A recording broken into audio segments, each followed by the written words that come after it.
He looked me dead in the eye and said he didn't know who I was. Not Mom. Not the woman who raised me. Not even thank you. Just silence. And then that look, like I was a stranger. Or worse. He saw the burns on my arms. The tight skin that wrapped my neck like a twisted scarf. And he turned away.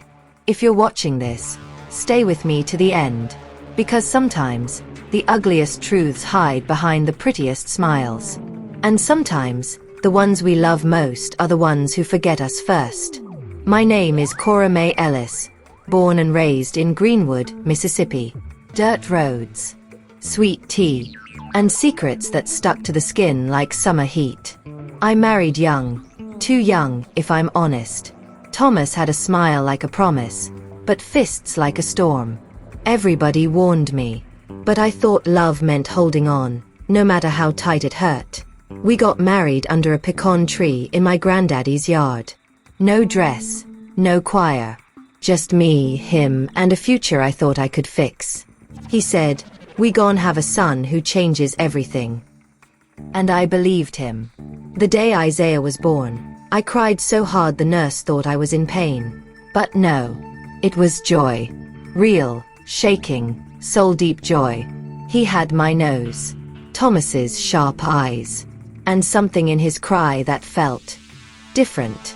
Like the world needed to hear him. From the first night, Thomas didn't hold him once. Said he cried too loud.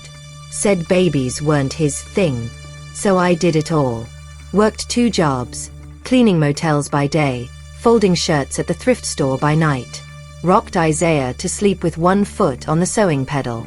Fed him before I fed myself. And every night, I whispered the same thing in his ear. "You gon' do more than I ever could. I'll make sure of it." Isaiah was 5 when the house caught fire. I was hanging sheets on the line when I saw the smoke. Ran barefoot across gravel like the devil was chasing me. People say you don't feel pain when you're trying to save your baby. They lied. I felt everything. The door handle burned my palm. The ceiling dropped fire like rain. But I kept going. I had to. I found him in the corner. Frozen, crying. Wrapped him in my arms, covered his head, ran straight through the flames. They said I shouldn't have survived. But I did. Barely. Skin melted along my arms, my chest, and half my neck. Face pulled tight like leather stretched too far. Isaiah didn't get a single burn. Not one. After the fire, Thomas left. No note. No goodbye. Just gone. But I stayed. And Isaiah grew. Smart as a whip. Top of his class. Scholarship boy. People came from other towns just to hear him speak at the church. "Y'all must be so proud," they'd say. And I was. Lord knows I was.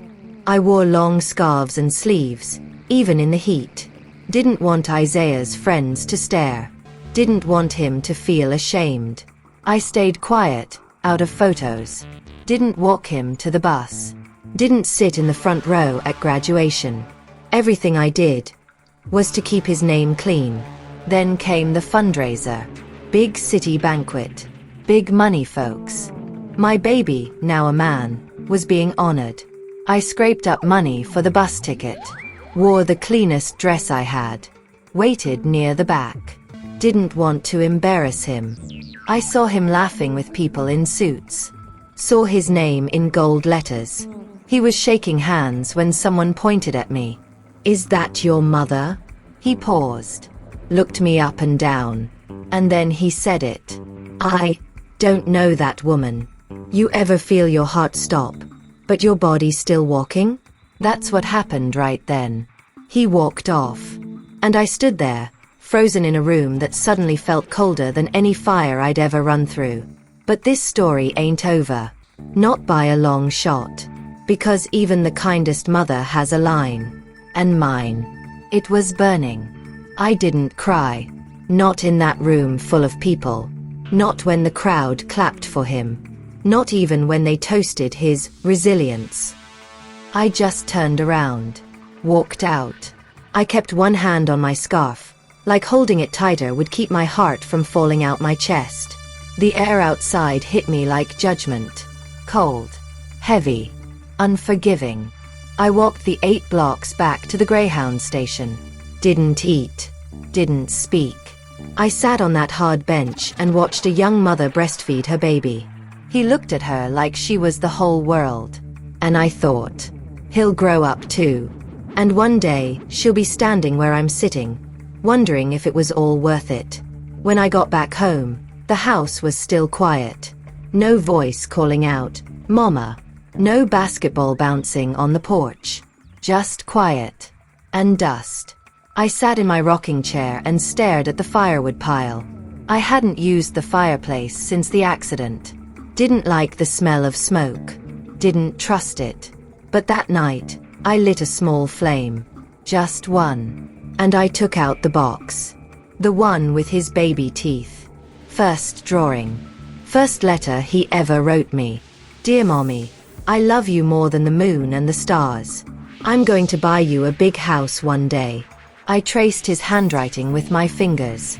The same fingers that had once pulled him from fire. It was 2 months before I heard from him again.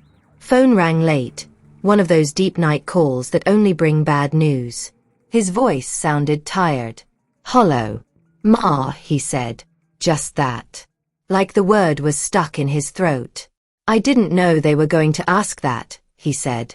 "It all happened so fast. And I didn't. I panicked. I didn't say anything."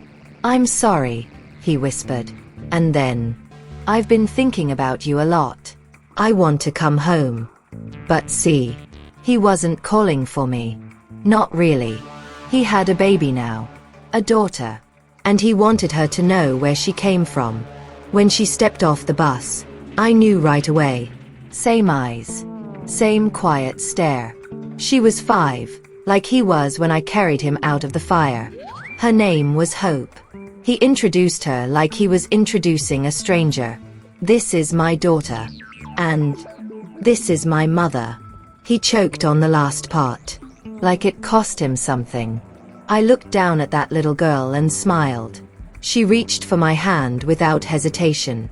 Didn't flinch at my scars. Didn't ask why my skin looked melted. She just held on.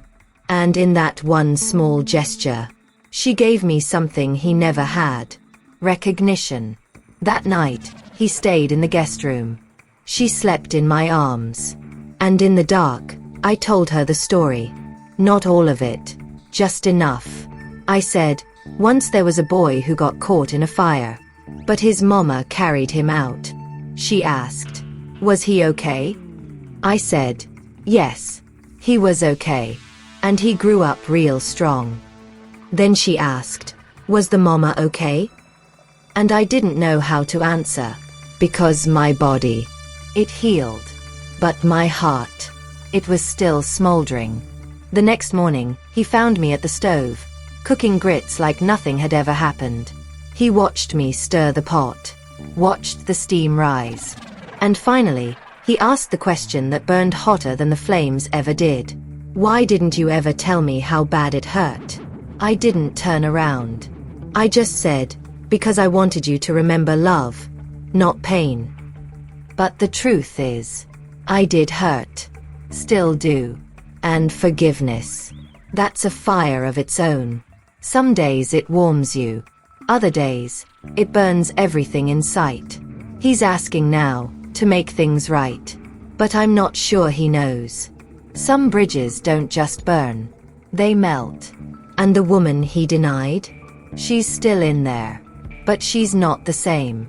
A week after he came back home, I found an envelope sitting on the kitchen table. Inside was a check. $10,000. No note. No explanation. Just his way of saying, thank you, I guess. But I didn't touch it. Didn't even move it. Because see, money don't buy back time. It don't fix silence. And it sure don't make a mother unburned. Later that night he asked me, did you see it?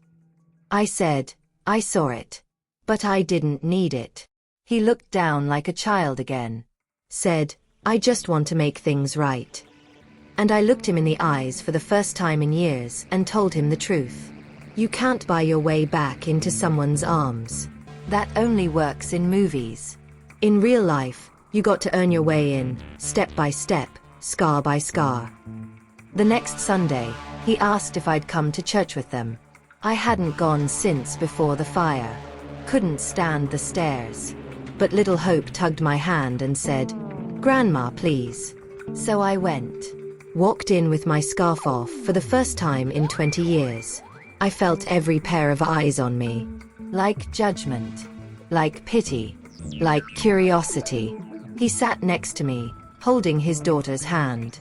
And when the pastor said, "Any first-time visitors?" he stood up and said, "I'm not new, but I brought someone today who means the world to me." And then he turned to me. "This is my mother. The strongest woman I've ever known." I didn't cry, but something in my chest cracked open. Hope clapped. The crowd smiled. But all I could think was, "Now you see me. After all this time. Now you see me." After church, he asked to see the old bedroom. The one that caught fire. The one I sealed off with wood and prayer. I hadn't opened that door in 20 years. Not once. But that night, I took out the key. The hinges creaked like they remembered everything. Inside, the wallpaper was still scorched. One corner still smelled faintly of smoke. He stood there quiet, looking at the crib burned halfway down.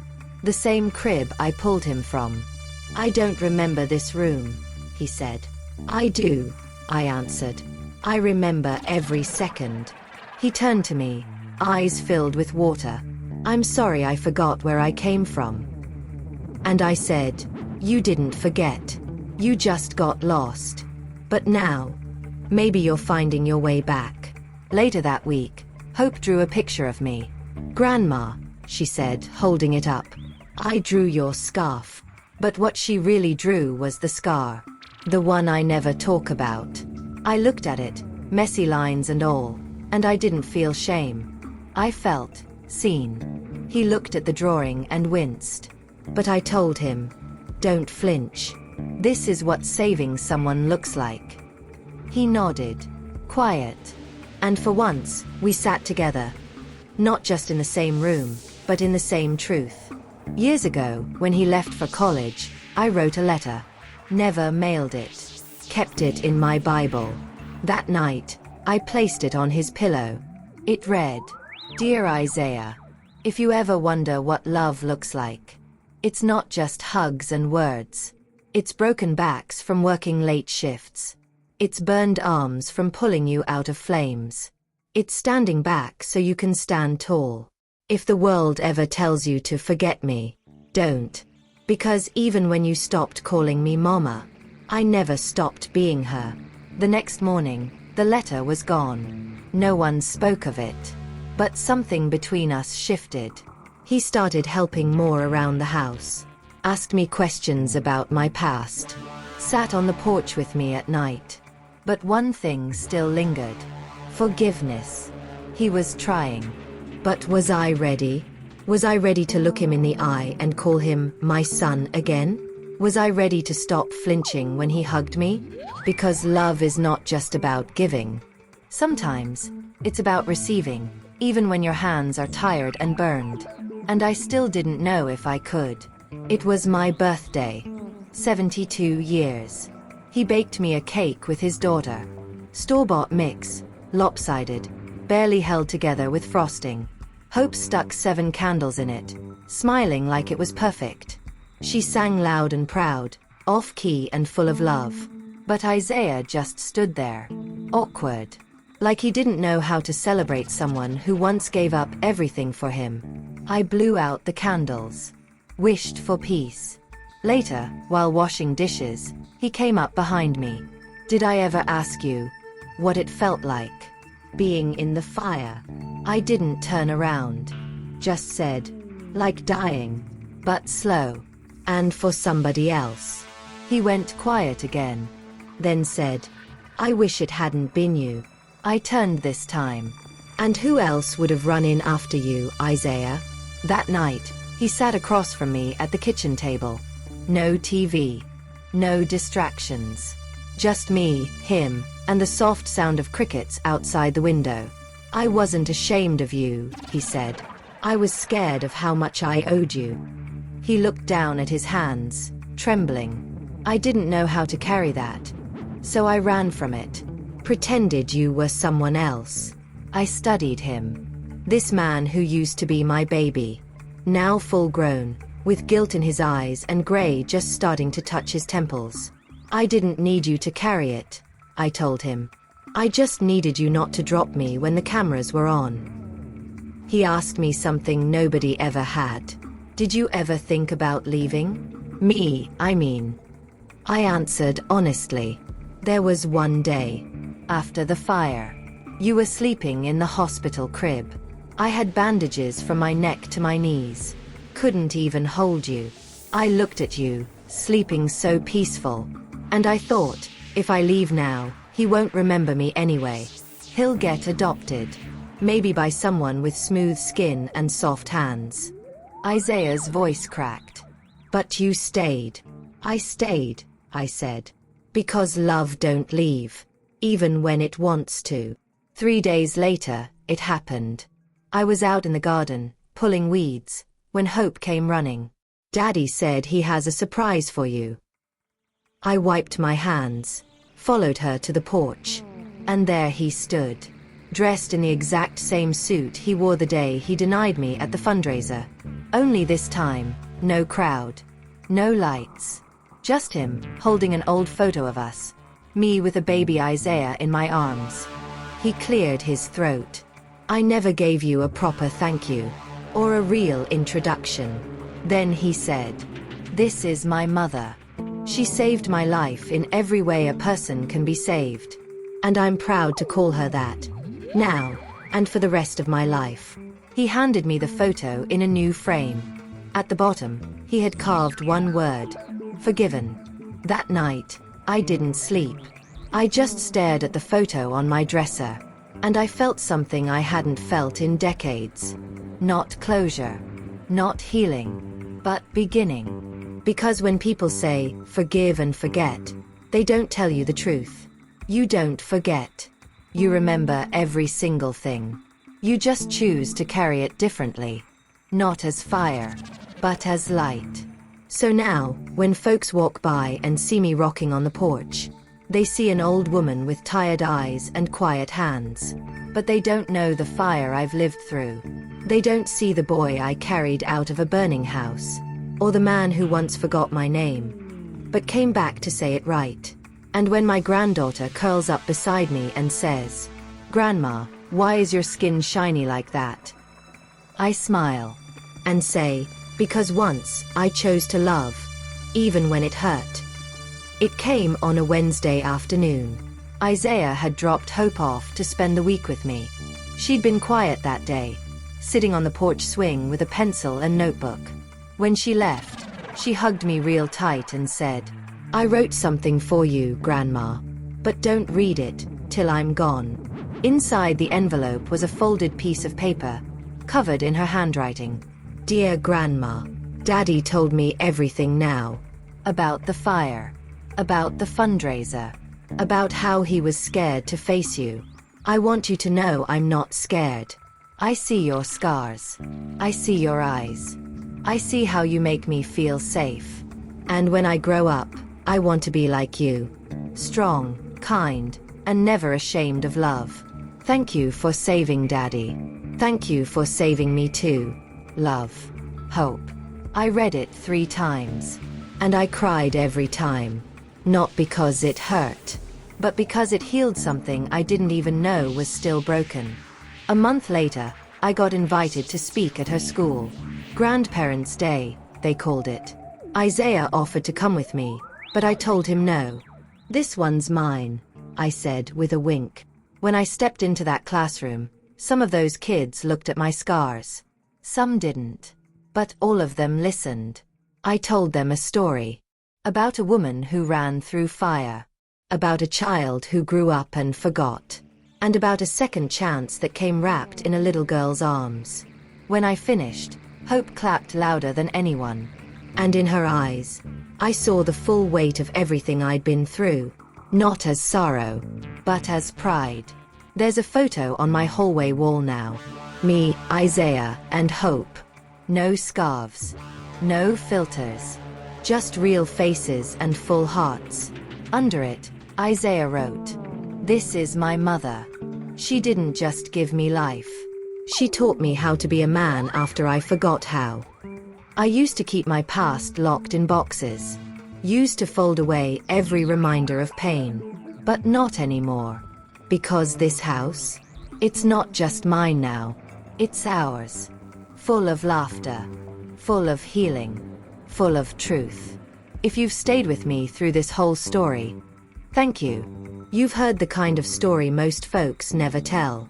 Not because it ain't real, but because it's too real. See, we think of love like something soft, like lullabies and hugs. But sometimes, love is fire. It burns. It scars. It breaks you open. But if you let it, it also builds you. And yes, my son once forgot my name, but he remembered it again. Because truth, no matter how long it's buried, always finds its way back home. If you've ever felt unseen, if you've ever been the one in the background, loving in silence, let this story remind you, your love matters. And one day, whether now or years from now, someone will call your name with pride. My name is Cora Mae Ellis. And I am not the woman they forgot. I'm the woman who endured. And if this story touched you, go ahead and subscribe to Hearts and Castles. For more stories of quiet strength, real healing, and truth that doesn't need a spotlight to shine. Take care now. And remember, even fire can't kill love that was born to last.